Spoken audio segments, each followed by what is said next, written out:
안녕하세요. 잡시광입니다. 트럼프 전 대통령이 주한미군 주둔 비용 문제로 한국을 압박하는 발언을 잇따라 하고 있는 가운데 최근에는 트럼프의 최측근의 입에서 주한미군 철수, 한국 핵무장 고려라는 발언이 나와 파장이 커지고 있습니다. 미국은 그간 한국의 핵무장을 완고히 반대했습니다. 핵무기를 개발하려는 박정희 대통령을 압박했고 대신 핵우산을 제공하며 안보 불안감을 달랬습니다. 결국 한국은 1991년 12월 한반도 비핵화 공동선언을 발표하며 핵무기 보유와 배치를 반대했습니다.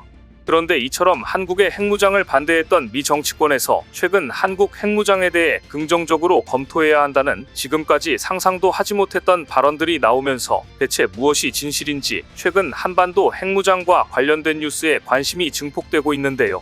오늘은 미 정치권에서 무슨 일이 벌어지고 있는 것인지 주한미군 철수와 한국 핵무장 고려 논란에 대해 자세하게 설명해 드리겠습니다. 오는 11월 대선을 앞두고 트럼프 전 대통령의 입에서 주한미군 철수 발언, 한국의 핵무장 허용 발언이 나올 때마다 세계의 이목이 트럼프의 입에 쏠립니다. 눈치 빠른 트럼프는 세계의 이목이 자신에게 쏠리는 것을 잘 알고 있고 선거전에서 이를 최대한 활용하고 있는 중입니다. 그러면서 앞으로 자신이 대통령에 당선되면 어떻게 정치를 할 것인지 최측근 인사를 통해 의지를 슬쩍슬쩍 드러내고 있는데요. 트럼프는 최근 언론 인터뷰를 통해 또다시 한국이 지나치게 적은 액수를 분담하고 있다며 한국을 공격하고 나섰습니다. 더군다나 주한미군 주둔 비용으로 아무것도 내지 않는다는 100% 거짓말을 일삼는 모습을 보였습니다.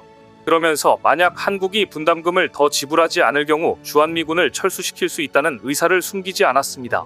그런데 문제는 여기에 트럼프 핵심 측근 중 한 명인 엘브리지 콜비 전 미국 국방부 전략개발 담당 부차관보가 한국 언론과의 인터뷰에서 주한미군 주둔 논란에 본격적인 불을 붙였다는 점입니다. 만일 트럼프 전 미국 대통령이 재선에 성공할 경우 트럼프 2기 백악관 국가안보보좌관을 맡을 가능성이 거론되는 엘브리지 콜비 전 미국 국방부 전략개발 담당 부차관보는 최근 이런 발언을 했습니다. 미국의 주된 문제가 아닌 북한을 해결하기 위해 더 이상 한반도에 미군을 인질로 붙잡아둬서는 안 된다. 주한미군은 중국 억제로 초점을 전환해야 한다. 현재 미국의 대북 확장 억제가 불충분하므로 한국은 핵무장을 포함해 모든 방안을 고려해야 한다. 그러면서 콜비 부차관보는 미국의 군사력이 대규모 전쟁을 동시에 치를 만큼 강하지 않고 따라서 한반도 유사시 미국이 대규모로 병력을 증원하는 현재의 한미 작전 계획을 수정할 필요가 있다고 주장하기도 했습니다. 엘브리지 콜비 부차관보는 이런 변화는 중국과 북한의 군사력 강화와 미군의 상대적인 약화라는 현실 속에서 어쩔 수 없는 선택이다. 미국이 한국을 버려야 한다고 말하는 게 아니다라고 설명했는데요. 그러면서 급기야 이런 폭탄 발언까지 했습니다. 나에게 결정 권한이 있다면 난 주한미군을 두지 않을 것이다. 미군 전력 다수가 한국에 있으면 북한뿐만 아니라 중국과도 너무 가까워 엄청난 선제 공격을 당할 수 있다. 그는 한국이 자기 방어를 스스로 책임지게 한다는 차원에서 한미 간의 전시작전 통제권 전환이 가능한 한 이른 시기에 이뤄져야 한다. 한국이 전자권을 이양받을 준비가 안 됐더라도 전자권 전환의 준비가 돼야 한다. 한국이 핵무장을 하지 않는 대안을 훨씬 선호하지만 한국의 핵무장을 배제하지는 않는다고 말해 논란의 중심에 섰습니다. 그야말로 만일 트럼프 전 대통령이 재선에 성공한다면 이런 인물들이 주한미군 관련 정책들을 주도할 것으로 예상돼 한반도 안보에 엄청난 변화가 올 것으로 예상되는데요. 예전에 그렇게 한국의 핵무장을 반대하던 미국 정치인들이 왜 지금은 핵무장을 해도 된다고 말하는 것일까요? 이러한 주장은 이미 2021년부터 슬슬 나오기 시작했습니다. 미 다트머스 대학교 제니퍼 린드 데릴 프레스 교수는 워싱턴 포스트와의 인터뷰에서 이렇게 주장했습니다. 한국의 독자적 핵무장을 지원하는 게 미국 국익에 도움이 된다. 북한이 핵무기와 미 본토를 공격하는 ICBM 개발에 성공하면서 한국의 핵무장 필요성도 다시 수면 위로 올라왔다. 즉 한국이 굉장히 빠른 시간에 선진국에 올랐고 세계에서 가장 인상적인 나라다. 무엇보다 북한이 ICBM 개발에 성공했고 중국의 대만 침공 압박으로 이 모든 걸 미국이 하기에는 미국도 너무 힘들어졌다. 핵심은 이것입니다. 최근 공화당 진영 소속 싱크탱크 전문가들과 정치인들은 트럼프의 생각에 많이 공감하면서 한국이 핵을 자체적으로 개발할 수 있는 능력과 의지가 있다면 한국의 핵무장을 오히려 미국이 도와줘야 한다는 입장입니다.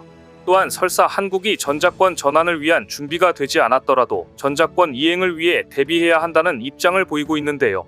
심지어 미 민주당 진영에서도 최근에는 한국의 핵무장을 다른 시각에서 바라봐야 한다고 말이 나오고 있습니다. 나토식 핵공유 방식이 아닌 한국의 자체 핵무장에 대해 진지하게 고려해 볼 필요가 있다는 것인데요. 이러한 주장이 나오게 된 가장 큰 이유는 중국과 북한 때문입니다.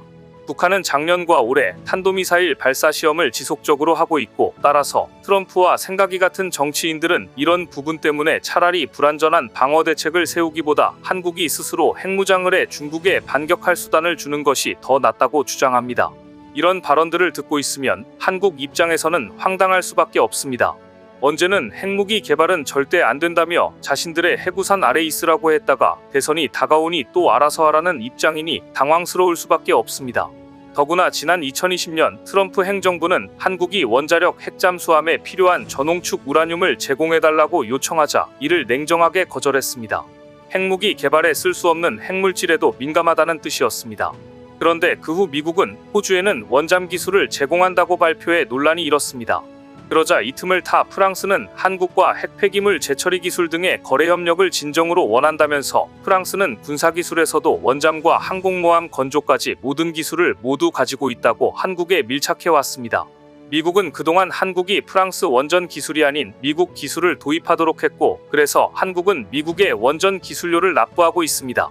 트럼프가 이렇게 프랑스와는 가까워지지 못하게 철벽을 치게 하면서 주한미군 철수 문제, 한국의 핵무기 무장 문제는 대선 때마다 꺼내니 황당할 수밖에 없는 것인데요. 결국 트럼프와 트럼프의 최측근의 입에서 주한미군을 철수할 수 있다는 말이 나오자 국내에서도 새로운 의견이 대두되고 있습니다. 바로 트럼프가 요구하는 것처럼 핵무장을 서두르자는 주장입니다. 그렇다면 한국 핵무장은 가능한 일일까요? 기술적으로는 어렵지 않다는 게 전문가들의 의견입니다.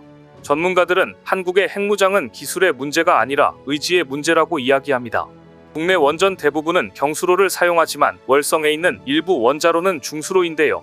월성에 있는 폐연료봉 건식 저장시설 일명 맥스터는 33만 6천 다발의 폐연료봉을 저장할 수 있는 규모입니다. 여기에 보관된 폐연료봉을 꺼내 재처리하면 고순도 플루토늄 26톤 정도를 생산할 수 있습니다. 다만 한국에는 폐연료봉 재처리와 플루토늄 추출에 필요한 시설이 없습니다. 학계에서는 재처리 시설 건설이 결정되면 설비 개발 및 제작 시설 건설에 최소 1년이 필요할 것으로 보는데요. 폐연료봉을 재처리하는 과정에는 6개월 넘게 소요됩니다. 또한 소량의 핵탄두를 생산하는 데는 약 2년 안팎의 시간이 걸릴 것으로 예상합니다. 한국은 이미 톤 단위 탑재 중량을 가진 탄도미사일을 여러 종류 전력화하고 있는데요. 일단 핵탄두를 완성하면 이를 미사일에 실어 무기화하는 것은 그리 어렵지 않을 것입니다. 문제는 정치입니다. 국제법을 살펴보면 한국의 현 상황은 핵확산 방지 조약 제10조에 규정된 비상사태에 해당할 수 있습니다. 핵무장을 결심하면 NPT 탈퇴 3개월 전 UN 안전보장이사회와 NPT 모든 회원국에 이를 통보해야 합니다. 당연히 대다수 NPT 회원국, 특히 중국과 러시아는 한국의 핵무장을 강력히 반대할 가능성이 큽니다. 그런데 이러한 논란에 대해 얼마 전 미국 외교협회 수미테리 선임연구위원회 발언을 주목할 필요가 있습니다. 25년간 미 CIA 등에서 북한을 분석한 수미테리 미국 외교협회 선임연구위원은 주한미군 철수 논란과 한국 핵무장 논란의 핵심은 이것이라며 이렇게 조언했습니다. 트럼프가 만일 대선에서 승리한다고 해도 주한미군이 바로 철수하거나 감축하는 것은 아닐 것이다. 최악의 시나리오를 단정할 수는 없다. 미 의회에서 주한미군 주둔을 지지하기 때문에 트럼프가 주한미군을 쉽게 철수할 수는 없다. 트럼프 1기 행정부에서는 트럼프를 설득할 합리적인 인사들이 있었지만 재선에서 2기 정부를 꾸릴 경우 어떤 인사들을 외교안보 분야에 기용할지 알 수 없기 때문에 주한미군 철수 가능성이 0%라고 자신있게 단언할 수는 없다. 그럼 한국은 어떻게 해야 하는가?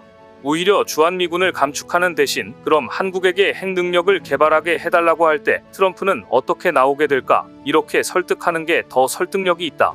결론은 만일 트럼프 2기가 시작된다면 한반도 정책에 어떤 입장을 가진 측근을 기용할지 여기에 달려있다.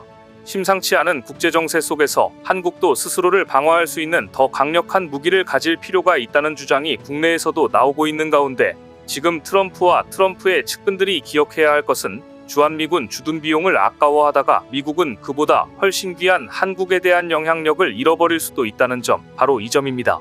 오늘 준비한 소식은 여기까지입니다. 댓글을 통한 여러분들의 많은 의견 기다리겠습니다. 시청해주셔서 감사합니다.